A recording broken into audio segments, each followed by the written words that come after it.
And now to the main feature for today. At the end of 1975, one of Oxford's family businesses finally became a subject for the local history books. Starting in 1919, it built out through the 20s and 30s, flourished in the 40s and 50s, was taken over in the 60s and closed down in the 70s. Oliver and Gurden, the Oxford cake makers. It all began in the kitchens of Keble College during the First World War.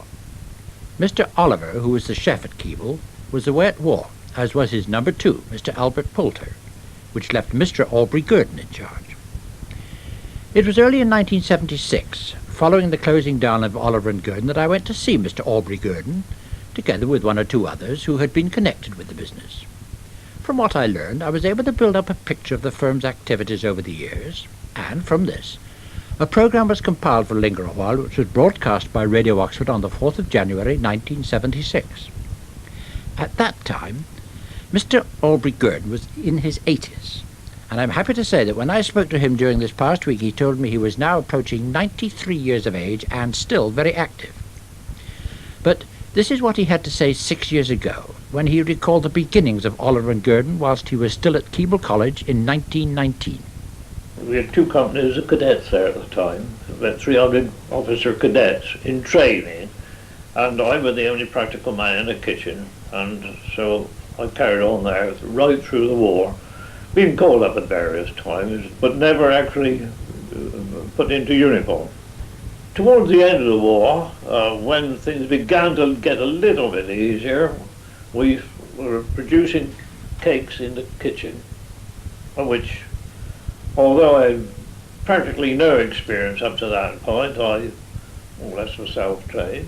And Mr. John Charlton, shop manager at Gurden Employees, who called upon us each morning for orders, noticing that I was producing cakes in the kitchen, and just passing a casual remark we could do with some of those.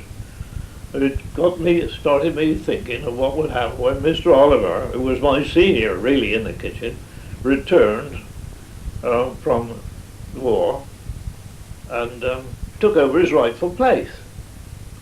Having this in mind, I saw Mr. Charlton and asked him the question, if I did decide to leave Keble College after the war, after things returned to normal, could I expect to get orders from him? And with that he said, yes, I'll take everything you can make. And that was what was really the start of Oliver and Gurden's. At that time, my intention was to start on my own, of which I had acquired some property up here at Headington. But when Mr. Oliver returned and realised what I had in mind, he suggested he thought he would like to come in with me.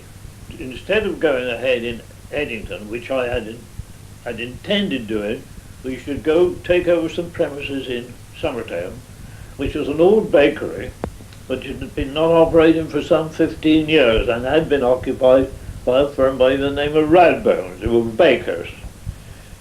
And this property belonged to John Wiblin, the maker of the Oxford sausages. We approached him about taking this place over, but we couldn't get a yes or no. Eventually, we decided to more or less take possession on our own, which we did. We went in and we cleared the old place out and started up the oven to test the oven, which we found was operating. But when I baked the first lot of cakes in it, I burnt them, owing to the fact that the thermostat was not operating properly. They were saleable, and at that time anything would sell. These eventually were found a way down at Gurden Employees, where they found a very ready market for them. And from then on, we went on, and Gurden Employees were taking everything we could make, having in mind that at that time we had to get a permission to purchase not only sugar, but fats and fuel as well.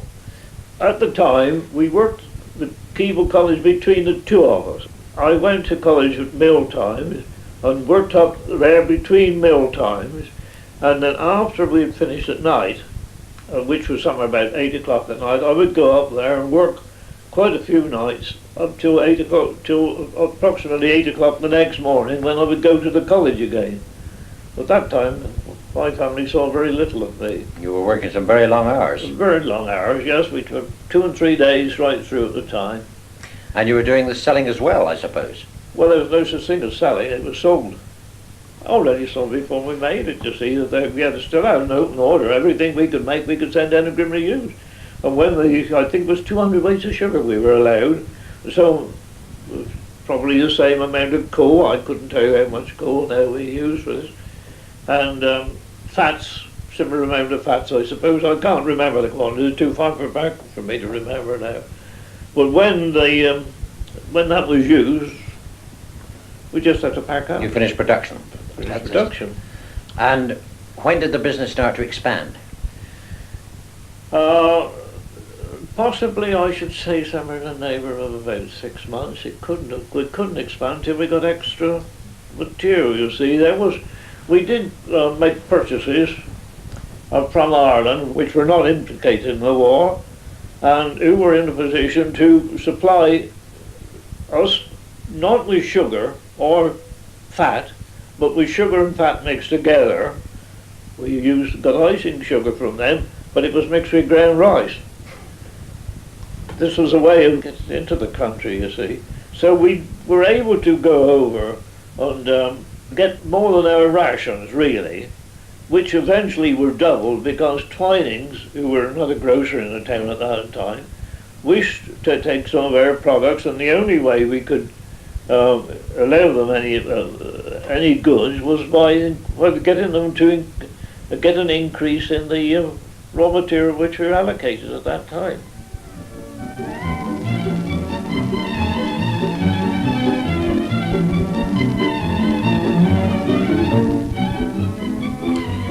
A few months after Oliver and Gurden's was founded, Albert Poulter returned from his war duties to take up his position in Keble College kitchen. But instead, he found himself working with his former colleagues in Summertown. They approached me to join them. I was mainly on the ground floor in the pastry department, doing all the morning goods and buns and scones and rock cakes, and then we branched out into jam tarts and individual fruit pies. Fatty cakes, oh, that was a great draw for miles around. Mr. Poulter joined the company in 1920, almost the first person to be employed by the firm. There was one more before me, that was a Mr. Judge, and then I joined second. So there was 4 of us for a long time before the different departments gradually grew and extra staff was required. As the orders grew, the number of people working for the firm grew also. But all products were still, at that time, for the wholesale trade. Oh yes, it was wholesale. Oh, I'm trying to think of the name of the man who came in now, who we had to apply to for the permit, the fuel and food controller, I think he was. When I made the application for a permit, I made it for wholesale and retail, not having any intention really of retailing. And as we had applied for permission to retail as well, wholesale, we had to stand by it. And his wife came round to the door and tried to buy cakes, and she was refused. And so he came round and he said, if you don't if you are not prepared to sell retail, I shall have to revoke your license. Which put the cat among the pigeons, of course. At that time we had no such thing as gas or electricity. We got water, and that was all we had. And we worked by candles, and there was a time when we ran out of candles, and so my partner, Mr. Oliver, went along to the public house, which was adjoining the building at the Rose and Crown, and to borrow a lamp. And he borrowed it from Tom Chandler, who was the landlord at the time at the Rose and Crown. And it wasn't many minutes before his wife came and fetched it back. And we finished up with working with tapers until such time as we ran out of tapers. You were working under extremely difficult conditions. Very difficult indeed, very difficult indeed. Makes one wonder sometimes whether people would work under those conditions, but mine, we were keen. I was keen. I was carry on most of the time by myself, because Mr. Oliver was spending practically all his time at Keble College, you see. He'd come in at night, somewhere about 9 or 10 o'clock at night, and perhaps stop with me till about 1 or 2 o'clock in the morning, and then leave me to it. Sometimes I'd break away, perhaps about 5 or 6 o'clock in the morning, come home for a bath and a wash and shave and that sort of thing. Well, I looked pretty rough at that time. And how long before you really got established then? It's difficult to estimate, because it's a long time back. When you're coming back to 1919, 1920, you see, it's difficult to go back, really, to say how long it was. I should think myself we must have started engaging staff at about 6 months. Because, of course, as we began to branch out, the part of the factory was turned into a little shop, which we had to do, owing to the fact that I applied for a license, you see, for retail business. And we employed a girl named Miss Keep, who looked after the shop and did the books as well, which, of course, as you guessed, didn't take a lot of looking after at that time. But, of course, the business was faster. As soon as we could get the raw material, the whole thing went right away. It wasn't a case of looking for business, the business came to us.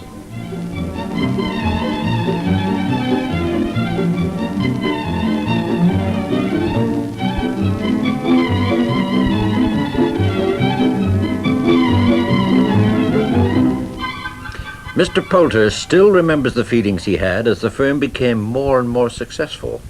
Oh, I thought it was marvellous to be able to start off. But of course the main thing was using the best quality material. That's why the people used to queue up to get the cakes. And the equipment in the factory wasn't always of the standard we expect today. Take, for instance, the ovens. First of all, it was coal fire. Oh, a very dirty job. But of course we had to take the rough with the smooth. And then the oil fuel was certainly better. But there was a certain amount of smell, I always thought, with oil fuel. So it was a great advantage when they come over to electric. The electric is much easier to control than what the coal fires were. But of course we've got our thermometers. We can always tell the temperature when it was getting too hot. In the start, of course, we supplied Grimley users. I said they were taking all we could take. And John Chilton, I must say, he had a big bearing on the flotation of that business, because he came to me and he says, don't put all your eggs in one basket. Grimley users won't take everything you can make always, which was, I thought, very grateful for him. And but Ernest Twining, who was the senior of the Twining brothers who ran the grocery shop, was on the bus one day, because at that time we had no such thing as, we couldn't afford to run cars. We were running bicycles or busing. Mr. Oliver was coming up on the bus one day with Ernest Twining. He said, what about some of your cakes? We could do with some of your cakes. And Mr. Oliver told him, he said, well, we can't supply because there's a limited amount of raw material. You formed a private company roughly about 1927, wasn't it? And what was the tonnage of cakes you were producing at that period? Somewhere between about 9 to 10 tons, I should imagine. I can't say, of course, I've got no authentic figure, so I couldn't say definitely, but that's a rough estimate, about 9 to 10 tons. That was a week? Yes, per week. We had, by that time, we'd gone out of Oxford, of course. We were not as only supplying in Oxford, but we had vans supplying in Swindon and Leamington, which was a branch of Grimley Hughes, of course, and Cirencester, Gloucester, so on. Quite a few other places round about. So the word was spreading. But looking back now, I suppose the all-important item in the build-up of Oliver and Gurden was the recipes. After all, if they weren't right, no one would eat the cakes. What does Mr. Poulter recall of the recipes and their origins? I think each of us experimented with different mixtures. And then, of course, when we were at Keble, one side of our work was confectionery, so that we took our knowledge from Keble to the business with all the Christmas cakes and Christmas puddings. All our mixtures was what we used to do at college, so it was of the very best. There was one of us in charge of each department, and our duty was to see that everything was kept up to scratch and good quality, and the best material is used. When it comes out of the oven, you can soon tell a good quality cake and the colour and the texture of it. We always sampled the whatever mixtures we prepared. Another man who joined the company in the days before the Second World War was Mr. Wilf Green. He joined in 1936 and incidentally was still there right until the doors closed last week. In those days it was hard work. We used to work 6 o'clock in the morning, perhaps 6 o'clock at night. There was a good crowd of chaps there. Mr. Gurden, Mr. Oliver, they worked just as hard as what we did. It didn't matter what they did. They'd work with you. They'd clear up any mess they made just the same as we did. You were on the baking side, weren't you? Yes, yes. Cakes, Swiss rolls, Christmas puddings, all sorts of stuff. Morning goods then, we don't do them today, but we did quite a lot then for the colleges. And Christmas puddings, well, that's built up from perhaps 500 up to 4 years ago. I think we did $250,000. $250,000? Yeah, and we started in the March, and we exported them to America and France. We've done quite a bit of export with puddings. The money wasn't all that great compared with the car workers, but we've managed. I was living at Minster Lovell then, and I used to cycle there about 3 days a week in the mornings and home at night. And the other 3 nights I used to live with my brother at Yarnton. And how long did it take you to cycle that? About an hour, depended on the wind. In those days, the lorries, if you got behind one, not to catch, I'd never catch hold of it, but if you got behind one, you could go behind the lorry because they had to stop to change gear up the hills and get in the slipstream, and you could ride comfortably behind them. And same with coming home at night. But you could, people that was working up at Press Steel, I could leave home same time as them, and I could be at work first, and they was riding into Whitney to get the bus, and I'd ride to Oxford, and I'd be at work before them, and same with coming home at night. One man who worked for the firm for many years was a cake decorator by the name of Pickering. His skill is talked about still by many of the employees. Indeed, Wilf Green recalls his work with some enthusiasm. Mr. Pickering started about 3 months after I did at Oliver and Gurden's, and he was a decorator, and he was a very, very clever man. He was wonderful with sugar. He made quite a few models, one of Christchurch, which went to an exhibition at Dusseldorf, and it was a marvellous piece of work. He did one of Whitney Buttercross, and quite a few factories, new factories. When they had the opening ceremony, he did quite a few models from the architect's model. He'd make a model of the cake, and it was wonderful. Very clever man, and wedding cakes, and that. He was just top notch, no doubt about that. Oliver and Gurden was a family firm, so it's no surprise to learn that Mr. Donald Gurden, the founder's son, grew up with the business. The most early recollections I've got of the company would be when the new part of the building was being built in 1937. I suppose there were 2 stages. There was a small stage, or an old factory, which the father took over in 1919, and they added to that during the 1920s. And then they built the new part in 1937. And I can remember going down there as a young boy of about 5, I should think, at the time, and seeing just the iron girders standing. And then the war came along. Ma, I miss your apple pie. Ma, I miss you too. Ma, this camping out's all right, but they can't cook like you. I can remember the queues during the war at the shop, which stretched right from the shop down to South Parade.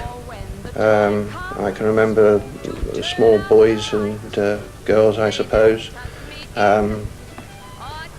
making holes in the wall with coins, as they do, sort of rubbing the coins on the wall and making all the holes, and you can see them to this day. They're still there. They were queuing up 5 o'clock in the morning when I arrived to start work, and by the time the shop opened at 10:30, they'd be back down into South Parade, and I believe it was £0.50 worth of cake they were allowed each customer, and there used to be about 4 deep, so there was quite a few people waiting for cake.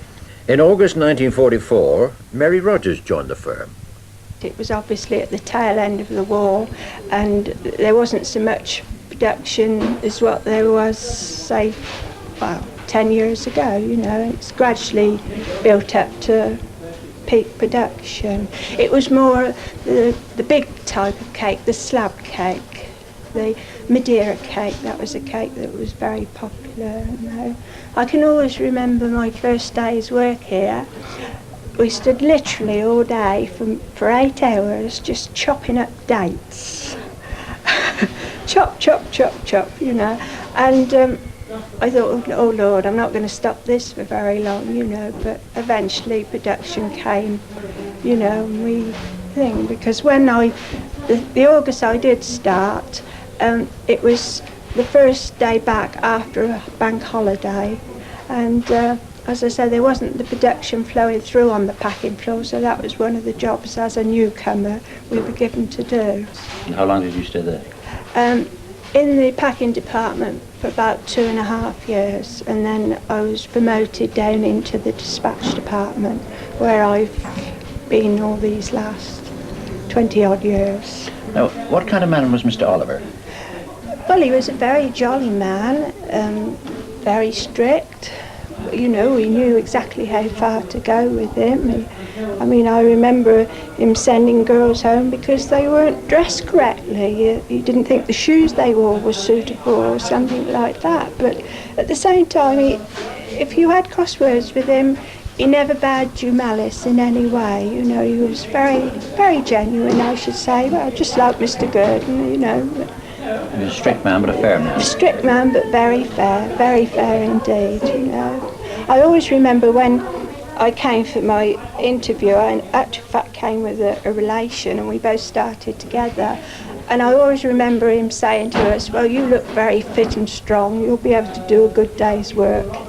And, we were in, but I've often wondered since that if we hadn't looked as fit as well as we did, if we'd have ever been allowed to start work.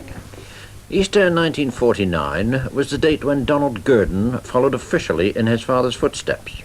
I sort of did quite a bit of training in the factory at that time. I spent some time at Bournemouth training, and also went to Switzerland for a time. I brought 1 or 2 ideas back, but most of them were fresh cream goods and this sort of thing, which didn't really lend itself to our type of business. Throughout this time, both Mr. Gurden Sr. and Mr. Oliver worked in the factory. He retired, I suppose, about 1947 or 8. He was still chairman of the company until about 1950. But your father was still very active in the business? business? Oh yes, my father was very active in the business. And in fact, he stayed active in the business until we were taken over by Scribham Camp in 1961. In fact, Mr. Gurden interviewed Mrs. Betty Ball when she applied for a job in 1952. When he first interviewed me, he told me that I wasn't suitable for the job he had in mind, which I was very frightened. I thought, oh dear, what am I going to do? But he then told me that he had a better job for me, which was in the decorating department, which he was sure I could do. In the confectionery department, they made models of various things. Can you tell me about those? Yes. Mr. Pickering made a model of Christchurch Cathedral, which was the centrepiece for the British stand at the exhibition in Dusseldorf in Germany. He also made a model of University College, for when Mr. Attlee visited Oxford. Also at the Ritz Cinema, they were showing the film Tea for Two, so he made a model of the Ritz. He was obviously a very talented man. Oh, he was a genius, yes.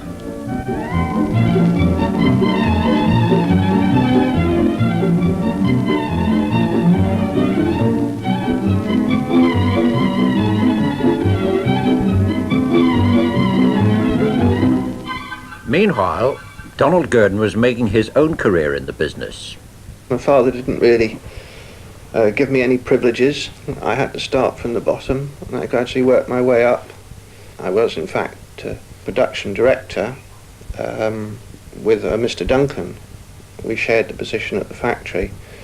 And then when we were taken over by Lyons in 1969, I took over packaging supplies manager, and because probably I'd got a lot of experience on the buying side, which nobody else had in the factory, which I'd picked up from my father. And of course in the latter years I've taken over quality manager as well.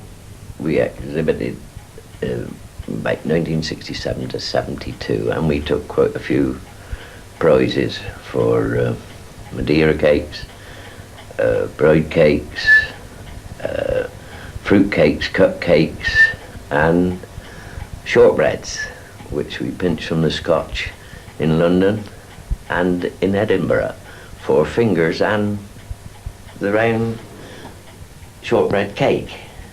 This made quite a lot of work. Oh yes, we used to be working all weekends and evenings up to 9, 10 o'clock at night.